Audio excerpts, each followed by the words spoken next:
Hi, magandang umaga sa inyong mga kasawi. Kamusta na po kayong lahat? Naway na sa mabuti kayong kalagayan at mag-iingat kayo palagi mga kasawi. At syempre magbabasa tayo ng ating mga liham ng ating pinadala ng ating mga sender.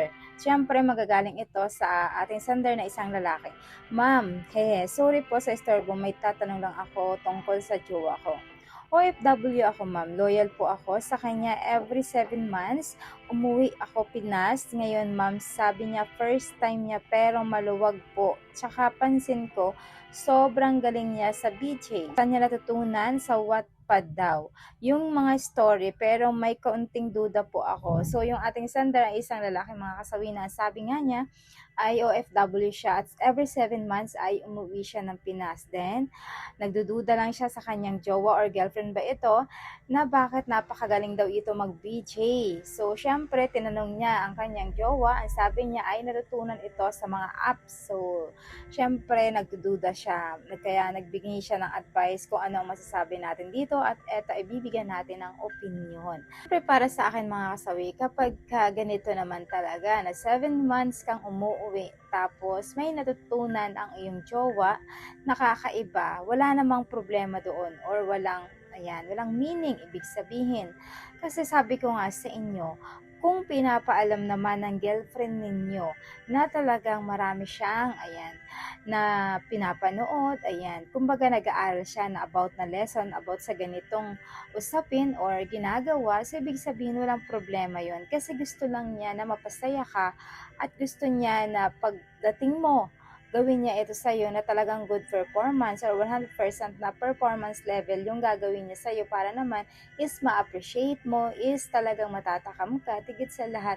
Kumbaga naghahain siya ng panibago na hindi mo natitikman. So, walang mali doon. Kasi nga, ibig sabihin dapat na ipagpapasalamat mo ito sa iyong jowa. Dahil syempre, ibig sabihin na satisfied ka niya. Nakuha niya yung atensyon mo dahil gumaling siya sa pakikipag-BJ sa'yo or pakikipag-mukbang dyan. So, di ba napakasarap sa pakiramdam na kahit wala ka ay gumagawa siya ng paraan na paghandaan yung pag-uwi mo para meron siyang maihain sa'yo na talagang mapapansin mo na talagang gumaling na siya sa isang bagay. Walang masama dun mga kasawi. So, ibig sabihin, dapat ipagpasalamat mo yun para sa kanya dahil gumawa siya ng paraan.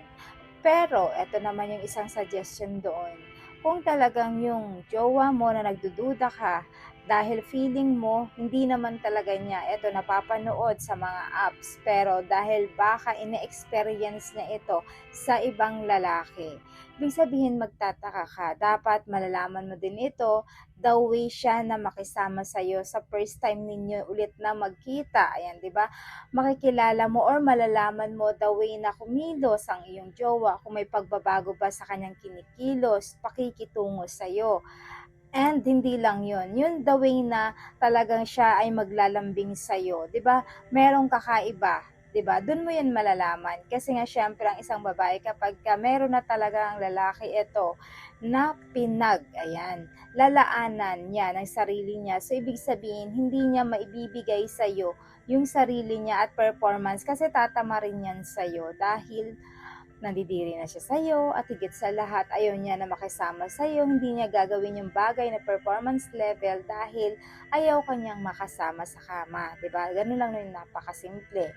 Pero kapag ka talagang ang jowa mo naman ay talagang hindi na nagiging active, hindi na siya malambing, yung parang palagi siyang busy kahit nandyan ka, kararating mo lang, hindi mo maramdaman yung init ng pakiramdam na dapat ng kagaya dati tuwing kayo ay magkikita. So, ibig sabihin nun ay meron na talagang ine-experience ang isang babae, nag-i-experiment na siya ng dahil dun sa isang lalaki na kinakasama niya sa ngayon, 'di ba? Ganun lang yung kasimple mga kasawi. Ikaw pa din yung makakaalam kung talagang ba ang babae na kinakasama mo or jowa mo ngayon ay talagang nag-e-experience ng ibang lalaki at doon niya ginagamit ang kanyang performance level. Tapos nung dumating ka ay binigay niya din sa'yo. Malalaman mo yun kung paano siya the way na makitungo sa iyong mga kasawi. So yun lang po mga kasawi yung ating advice. Naway naintindihan nyo ang ibig ko sabihin sa ating sender. Yun lang po, maraming salamat po sa patuloy na pagsuporta nyo sa akin, sa walang sawang pag-share at pag-comment. Sa mga hindi pa po nakapag-subscribe mga kasawi, pwede kayong mag-subscribe, pwede na kayo mag-follow para updated kayo sa topic ko araw-araw. Magandang umaga.